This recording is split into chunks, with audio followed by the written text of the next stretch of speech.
Yo, what is up, everyone, and welcome to Records and Rants. My name is Ice, and with me, as always, is Dixon. How are you? Ice, great to be back in the studio.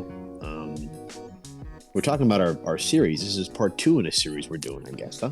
Yeah, that's right. So if you guys didn't see, we did a part 1, and that was kind of, I would say, what would you say, like an overview or a background, a summary, a history of Bob Dylan. Right. And so this is the Bob Dylan series, and what we're going to do is break it down into these parts, these aforementioned parts that we're doing.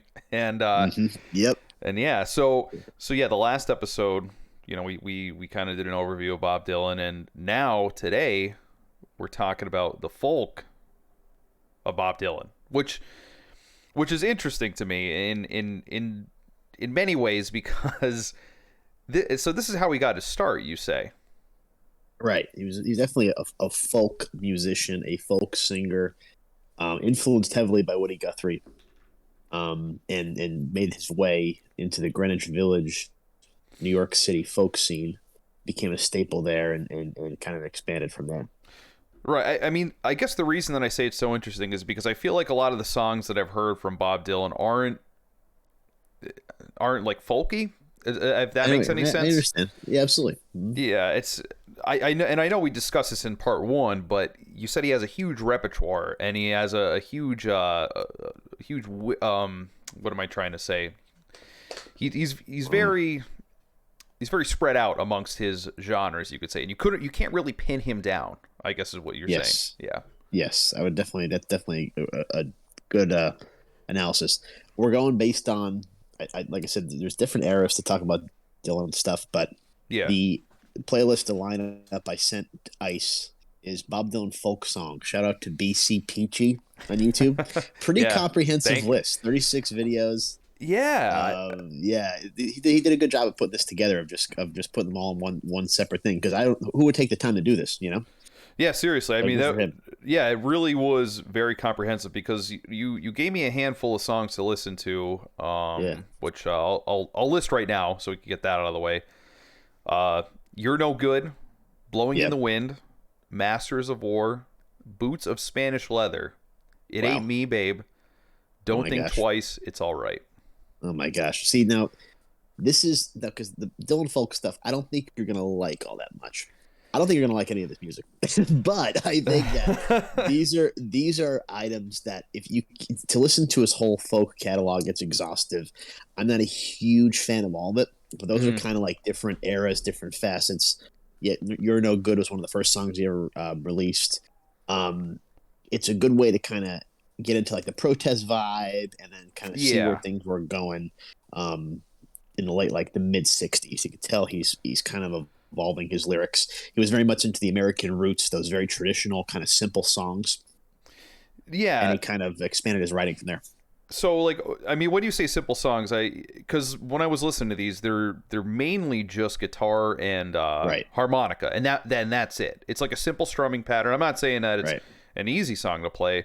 I actually think a lot of the chords he was playing, a lot of the the chord structure and everything, I thought it was pleasant to listen to, and definitely. And you're right, because what you were saying about maybe I won't enjoy it that much, but here's the thing, and I have to say this. So yes, folk music, might not be my thing, but there's something about Bob Dylan.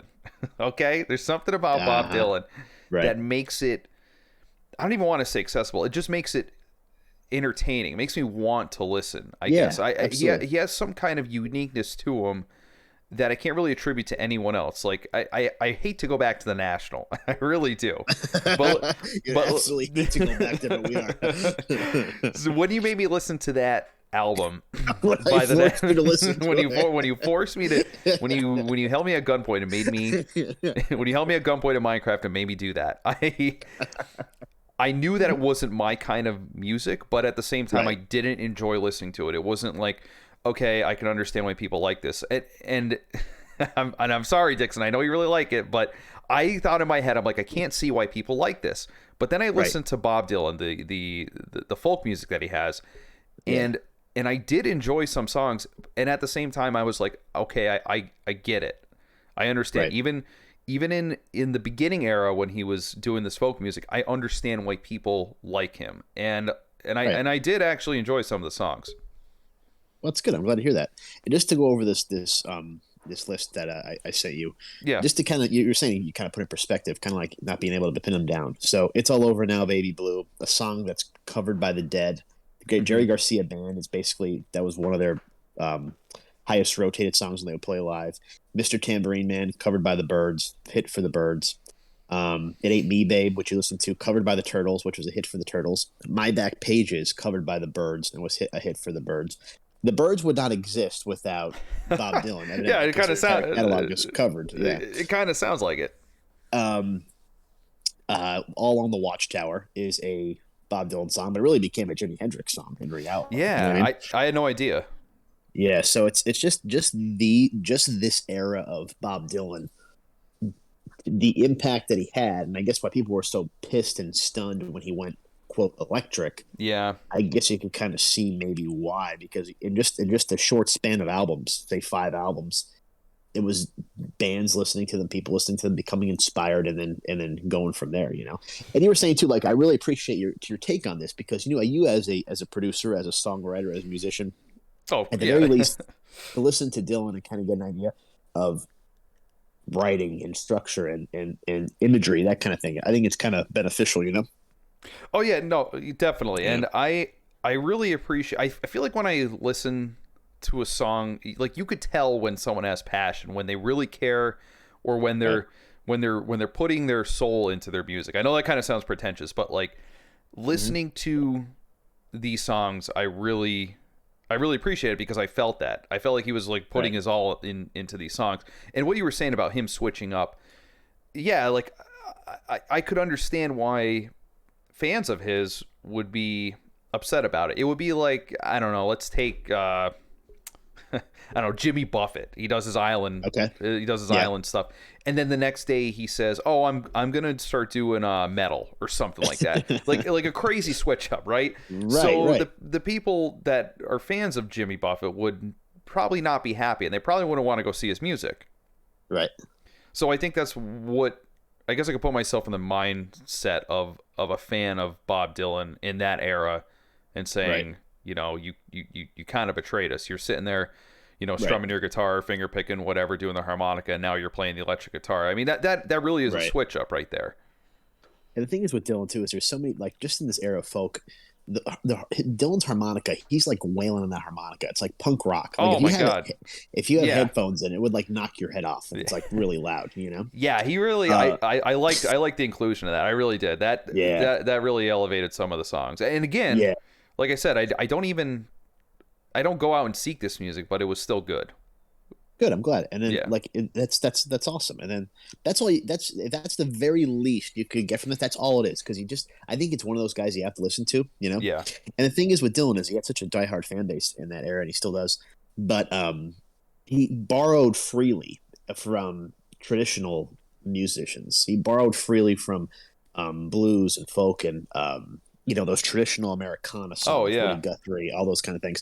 So he covered those songs, he borrowed from those songs, kind of put them all together. So there was a little bit of criticism on that in his early career, and actually he's getting the same criticism now in his American Roots era, because he's borrowing very much freely from old Delta blues artists, you know, in this day and age. But he's kind of putting it all together.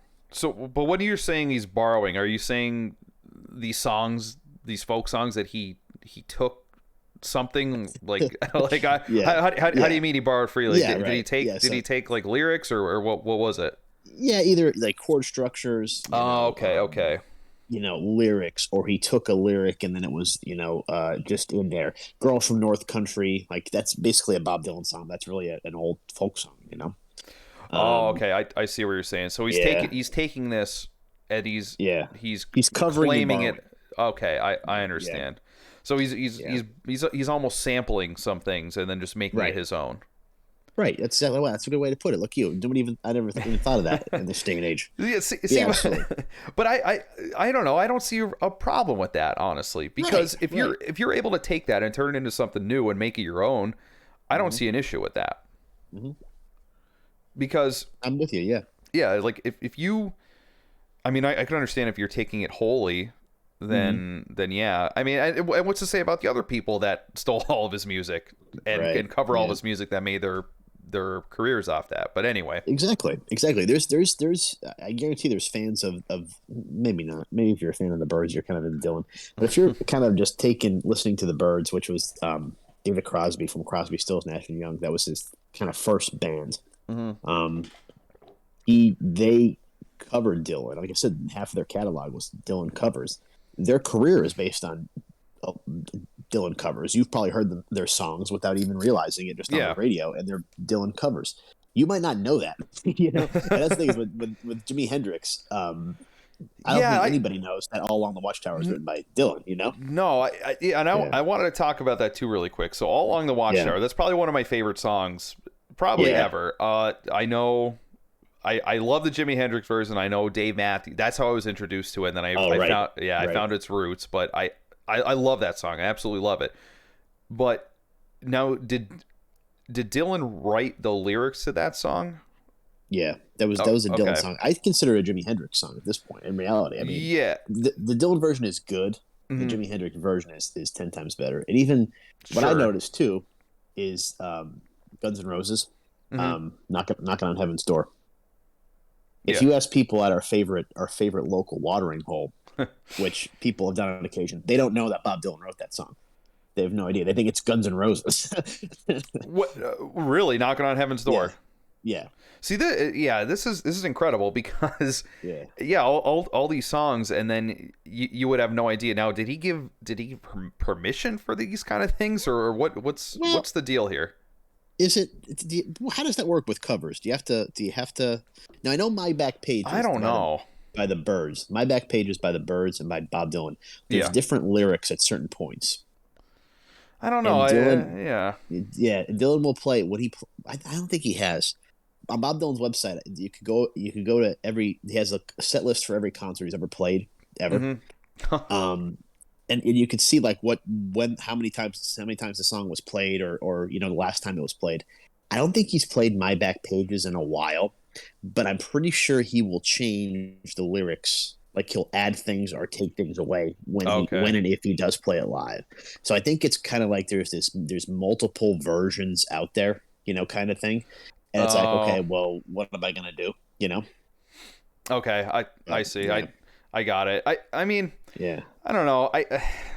It does kind of suck that he doesn't get the recognition for it because I had no idea, and especially not All Along the Watchtower. But with All Along the Watchtower, I feel like the story behind that whole song really is what makes it for me. I mean, I know that Jimi Hendrix really rips on it, but with the guitar and everything, and it sounds amazing. But I just love the story behind that song. I just think it's neat. Yeah, no, definitely, it is really cool. I like the song too.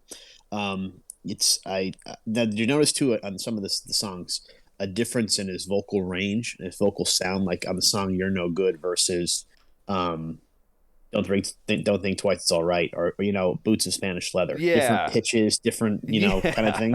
Yeah, it's that was another thing. I feel like you're listening to a different person sometimes. Right. And it's actually pretty incredible, but.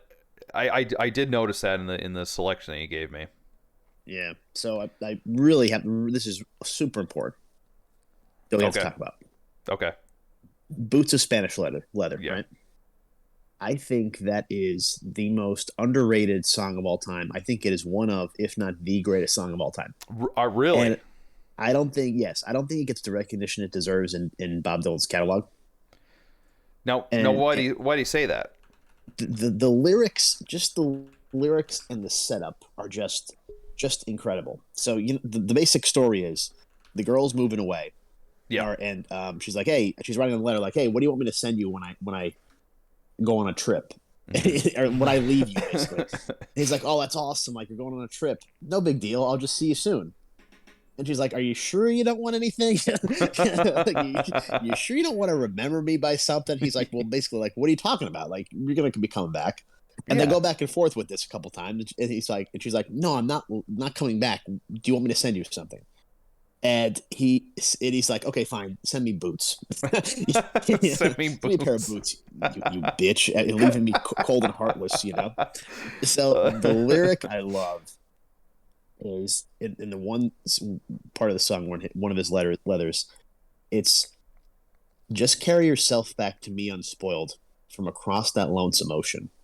And I think that's just such an incredible lyric. I think it's just incredible. Just carry You know, yourself back to me unspoiled from across that lonesome ocean. So what does that mean to you ocean. then? To me, it means, well. So this is the setup. So there's nothing you can send me, my own true love. There's nothing I wish to be owning. Just carry yourself back to me unspoiled from across that lonesome ocean. So come back. This is it. This is love. I don't want you to leave. I don't need the Right. boots. I don't give a shit. I don't care what we do. I just want you back in my life. This is like basically like, think about like a the Beatles, like a Beatles love song, or something from the 50s. You know, just you're just head over heels, Yep. and you know, you can't explain it kind of thing. And then she doesn't give a shit, and she's going to Spain, leaving him behind, and that's it. I might Yeah. be gone a long time, and it's only that I'm asking. Is there something I can send you to remember me by, to make your time more easy passing? See, Oh man, I I like that. And, you know, you could sympathize with something like that. If you ever love someone enough, you don't need yeah, something to remember them by. It's just that you want them to come back. yeah. The same thing I want from you today, I would want again tomorrow. Wow, Wow. what a powerful set of That words. that really is. I didn't catch it because I only got to listen to these one time through, but that really is. I really like that. But one note that I do have about that song is that I really Yeah, love the guitar in that song. yeah, The yeah. The guitar's really good. that finger picking, it's Mm-hmm. beautiful. And like these are simple, but it works. Yep, yep. No, it's just if anybody could ever write another set of lyrics like this, I just don't think it'll ever happen. I mean, to just write a song like that at, whatever, 22 years old. Came out in 1964, 63, 64. Wow, he This is was on. 22 when he wrote this. Let's see, how old was he in 1963, or was it 3 or 4? Let's see here. Bob Dylan, Wikipedia. Uh, so let's see what year he was born, and then we're going to add up from there. Yes, yeah. So 1941. yeah, So 1941. 51 was 10, 61 he was 20. Yeah, so like 64 he's like Wow, 22, 23. that is So incredible. to write that song, and to basically have nothing to say, because what do we have to say when we're 22 years old? There's No, nothing. There's nothing nothing. we can share with the world. I was gonna say Yeah. my mindset at 22 years old was not in the mindset to write something like this. Yeah. So I'll it's tell you like that. to share something so definitive and so real and just so beautiful and simple. That to me is just the ultimate writing, the ultimate songwriting, period. I just think it's incredible. Like I said, really underrated. I don't think it gets the attention it deserves in its catalog. You know, I absolutely agree, as you know, as far as the writing goes, because, and this is I think I mentioned this on one of our previous episodes, but I love songs that tell a story. There's no, Mm-hmm. you're not necessarily going back to a chorus and verse, whatever, but like you're just going through the song, you're playing the music, you're playing the instruments, and you're just telling a story. I Right. love that. I think that is probably the best songwriting that you could do when you're telling Yeah. a story. Yeah, that's good writing, definitely. I mean, Yeah. that's just such an incredible song. And I hate to see like it's like cliche, but like Jason Isbell, who's a sort of alternative folk artist. He was in the Drive By Truckers band. He has the "Carry Yourself Back to Me Unspoiled" tattooed on his forearm. Really? And yeah, and I was thinking like, oh, like that's kind of goofy. And then you hear it and you get it, and you hear the context, and you kind of realize what a powerful statement that is. Just such a powerful statement. Yeah, no. Hate to Yeah. hate to be a total fanboy here for a minute, but I'm really impressed by it.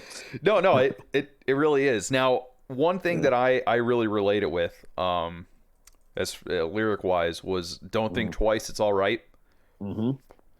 I really like how it's almost like a passive aggressive. So he said, Mm-hmm. You could have done better, but I don't mind. You just kind of wasted my precious time. But don't Yes, think twice, it's all right." I love that. I think that's yes. fantastic. Yes, that's one of my favorite songs of all time by Bob Dylan. I totally agree with you. It's really like kind of like a passive aggressive thing.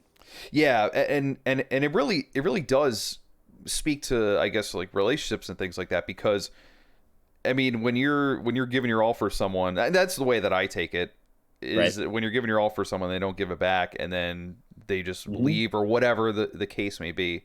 Yeah, you wasted your time, which is precious. It's valuable. And he's saying that, but it's passive aggressive at the same time, kind of making it not to seem like a big deal, but it really is. Which I don't know. I love that. Was my favorite song in the list that you gave me. Was this one right here? Yeah, it's a classic. That's one of my favorites too. Yeah. I love that's the cover from the Freewheelin' Bob Dylan and Susie. I forget her last name. They're together in Greenwich Village at the time, and you could tell just kind of like this is a great song. Like I don't know. I remember being like in college and like you're hanging out with a girl, like I don't know, whatever's gonna happen, and then it just ends up. Well, what the hell are we doing? Kind of thing. Yes, exactly. Yeah. Kind of the thing I got from that whole that album and this song in particular. I just being young and stupid kind of deal, Yeah. But I'm really glad, and I'm impressed with your assessment of what you listen to. Like I said, I just wanted to give you a snapshot of the folk stuff because you can go on and on and on and on, but you want to get a taste for everything, So. Oh yeah, no, this was definitely good, and I feel like it covered a broad spectrum. Yeah, so overall, I would say, I enjoy it. Again, folk music isn't really my thing, but I really did enjoy this, and I did find some songs that I really enjoyed. Like I said, Boots of Spanish Leather, I love the instrumentals in it. And then as far as lyric wise, I love Don't Think Twice, It's All Right. And again, that's probably one of my favorite songs out of here. But again, it just kind of, and someone said this in one of the comments, I forget which song it was on, but it said, when you're listening to Bob Dylan, doesn't it make you just want to leave everything behind and just go out and just travel across like the United States or something like that? And I said, wow, it kind of does. I guess it speaks differently to different people, but I was thinking about it with the blues, like the blues intonation in there, like the mixing with the folk and everything. It kind of does. It kind of has that aspect to it. Yeah, no, definitely. When you want to kind of travel, or you want to set up roots, or you want to kind of experience, you want to experience kind of deal, Yeah, that's what I'm trying to say. Yeah. And what I like about this is you're going to be excited. Oh boy. Because then we get into this is going to be part 3 next week or the week after, whenever we do it. Okay. Of Bob Dylan. So we're going to get into the rock era of Bob Dylan. I think I'm going to jump into the 70s as well. The 70s stuff, because I want to get into Angry Dylan. I want to get into Divorced Dylan. Blood on the Tracks. That album itself is like Dylan. He's angry. He's pissed off. But then he has some resolution at the end. So you kind of see his full, like really how people know, I think, Bob Dylan career starts to really evolve in that direction, and then kind of slides a little bit downward. And then we'll pick it up from there after that. But yeah, I'm excited for that, definitely, because I can't, again, this guy's still kind of an enigma to me, and I have to watch interviews with him, but thinking of an angry Bob Dylan is an interesting concept to me, and I would love to see, because like I said, I feel like he puts his soul into some of these songs, and I would love to see that come out in his later rock era. So I'm excited for that. Yeah, it's definitely good. So this, like I said, this is, and what's great about this is, like I said, you started with folk, which you had to do. You have to listen to this because you have to understand what Bob Dylan's career is about. It's making statements. It's evolution. It's it's it's like I said, evolution, that kind of thing. But if you have a solid base with the folk stuff, and then now he just decides, hey, I'm going to start playing the electric guitar, and I'm going to have a full band behind me. It's got to totally rock your world, like just completely. If this is your only frame of reference, Yeah, no, absolutely. But I'm excited to see that evolution. I think this is awesome how we're doing this, because we're actually experiencing one of the greatest of all time musicians, his start to present. So I'm excited for that. Yeah, that'll be good. And I think we'll leave it with Blood on the Tracks. Blood on the Tracks is Dylan's divorce album. Starts out with Tangled Up in Blue, Idiot Wind, and then it's like, well, if you see her, say hello. Like, tell her that I'm still around here. Wow. I love kind of a full. Yeah, it's kind of a full spectrum of emotions, which is good. Which I know you like that. No, I do. Again, I like the conveying of emotions. I like the story. I like all that stuff. So I'm excited. Good, awesome. Yeah. I'm looking forward to it. Oh yeah. So I heard you're teeing off on something today. Yeah, no, I got something to say quick. And this is a direct message. It's a direct message to Madam Hillary Clinton. Okay. do not run. Do not. We don't want you anymore. Do not run in the presidential race, please. Just leave us alone, okay? So, so Dixon, I heard she might be running again. Well, it's funny because I think I mentioned this to you a few months ago. I'm like, I wouldn't be surprised if Hillary wins again. Oh, yeah, and I said, you said, "Oh my God, I hope not." Well, I think it was. I said I don't think it was possible. Yeah, you don't think it was possible, exactly. So, Yeah. so here we see, what was it, yesterday or the day before? You see an article that his one of her senior advisors or ex-senior advisor is saying that they're teeing up a campaign that it's going to be a direct opposition to Biden, and she's going to try to run in 2024. That's possible, anyway. Rumor. I mean, now that it's all out there, I could see this happening, but at the time I couldn't. Mm-hmm. But yeah, but at the same time, I mean, we've said this so much, but poor Joe Biden, he's just he doesn't know what's going on. We all know that he will not make another term, even if he wins. Yeah, he can't make it. Whoever his VP is at the time is going to step in 100%. Yeah, 100%. But I mean, Hillary Clinton right now, she's 74 years old now. Oh God. What's going to be her platform that's going to differ from Joe Biden? Well, it sounds like, from what I can tell, they're going back to moderate Clinton. They're going back to early 90s Bubba. Yep. Where illegal immigration was a thing and they were addressing illegal immigration, Yeah, I know. Yeah. So focusing on trade, that kind of thing. So that's, what do they call them? Blue dogs, right? I think so. Yeah, I think that's the term for moderate Democrats. I could be wrong, but I'm pretty sure that's what it is. But you know what? I think now. Okay, here's my take on this. Sure. I think that would be a viable platform for a Democratic president, 100%, because I feel like the majority of Americans are moderate. Some people might want more left or socialist kind of things, but I feel like the majority of Americans look at that kind of things on the far end of the spectrum and say no way. So So if I had to give an example for each side, I would say, AOC, the things that she stands for, okay, whatever. I don't want her to be president. She's too crazy. She's too far left.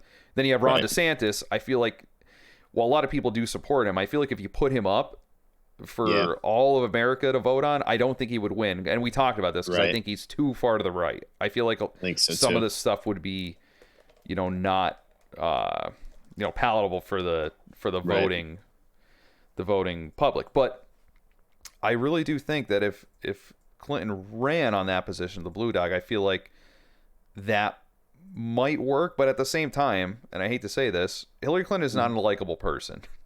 No, she's totally unlikable. Yeah. So what do you think about that?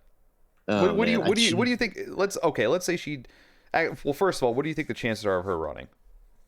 Oh no, I don't know. I think she keeps saying she's never going to run again. She was just on the View a couple weeks ago or something like that.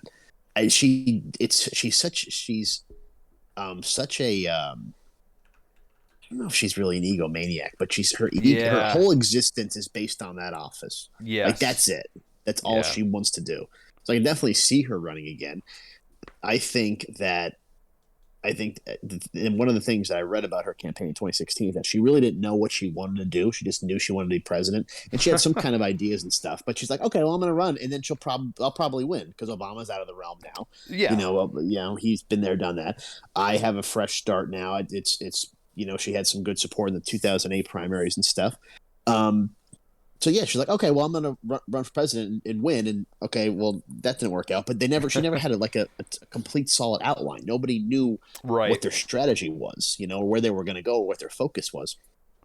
Yeah, it really was never clearly communicated. Sorry, I didn't mean to interrupt. No, absolutely, and that's part of the problem is that she has no connection with anybody.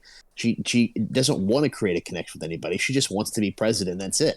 So I can totally believe that it's possible.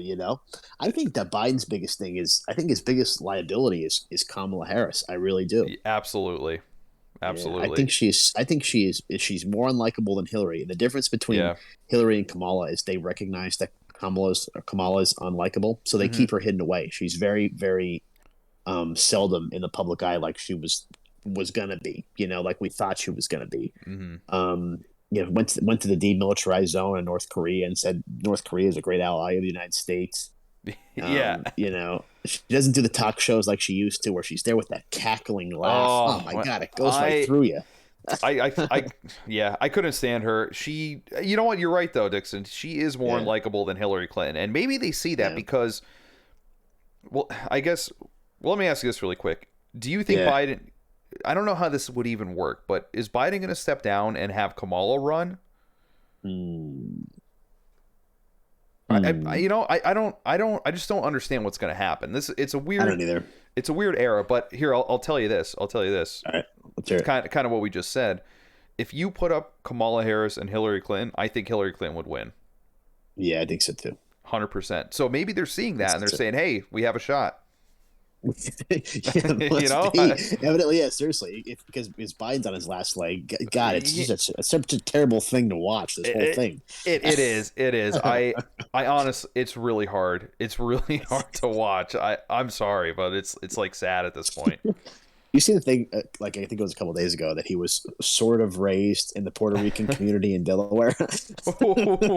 And I did not see that. He was sort of raised in the Puerto Rican community in Delaware. Meanwhile, he was raised in the black church. That's something he said. Of course, we have the corn pop thing. Remember, corn pop had hairy legs, Oh and he was, yeah. that whole thing. Yeah, I'll just send Oh you a my compilation. They god. put a compilation together of all these things he claims. When in reality, he's just the oldest, whitest dude that, that That doesn't has know where ever the hell he lived. is or what he's doing. Yeah.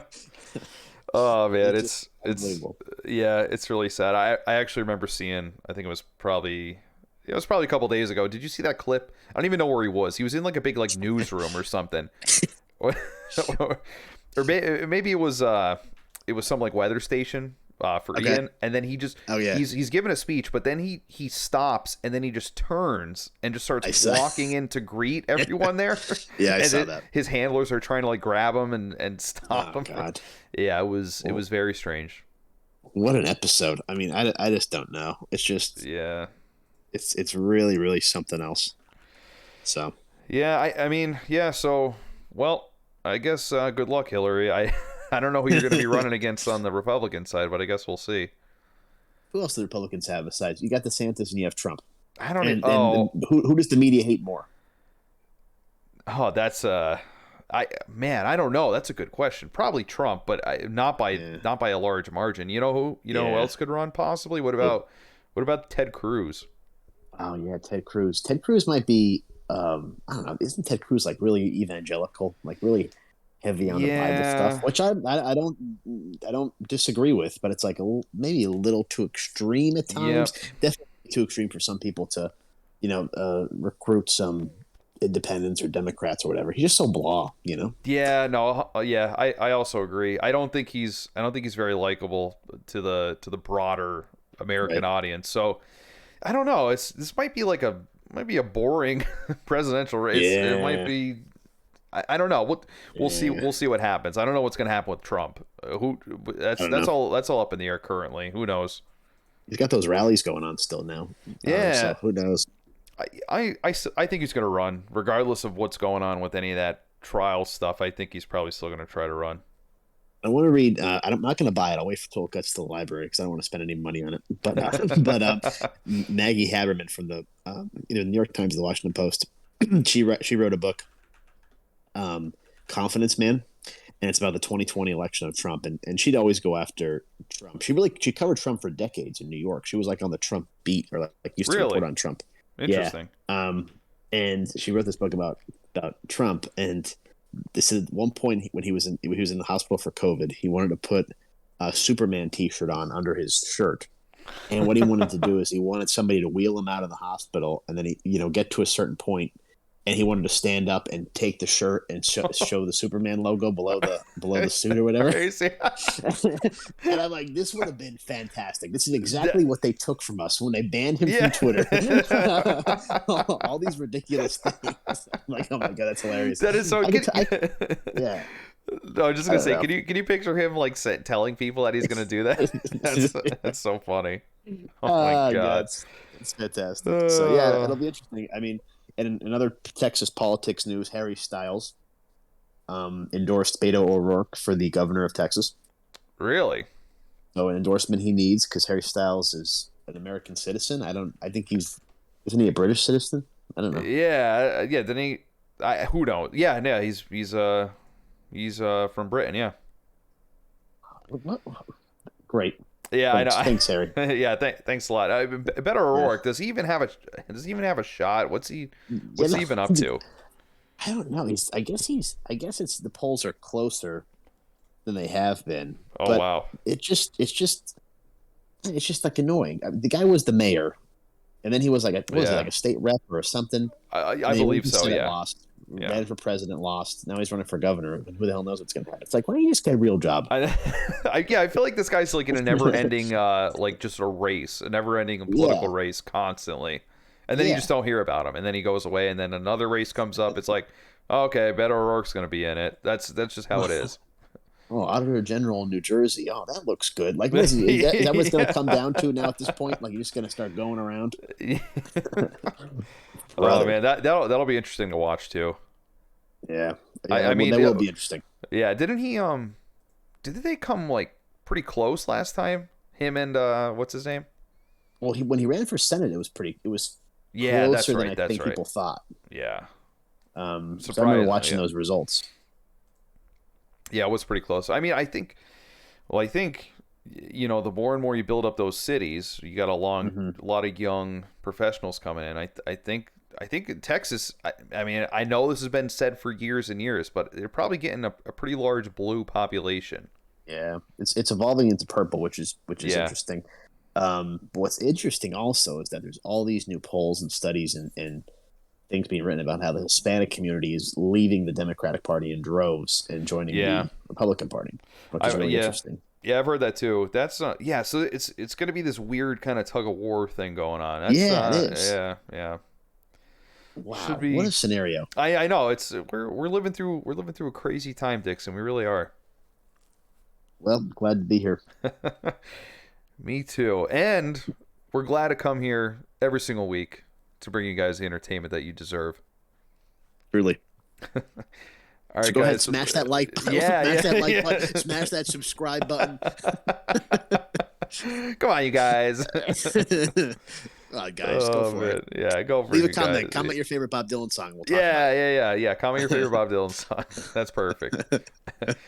Hey, well, I'm excited for part 3, guys, and we will see you next week in Bob Dylan part 3. Peace.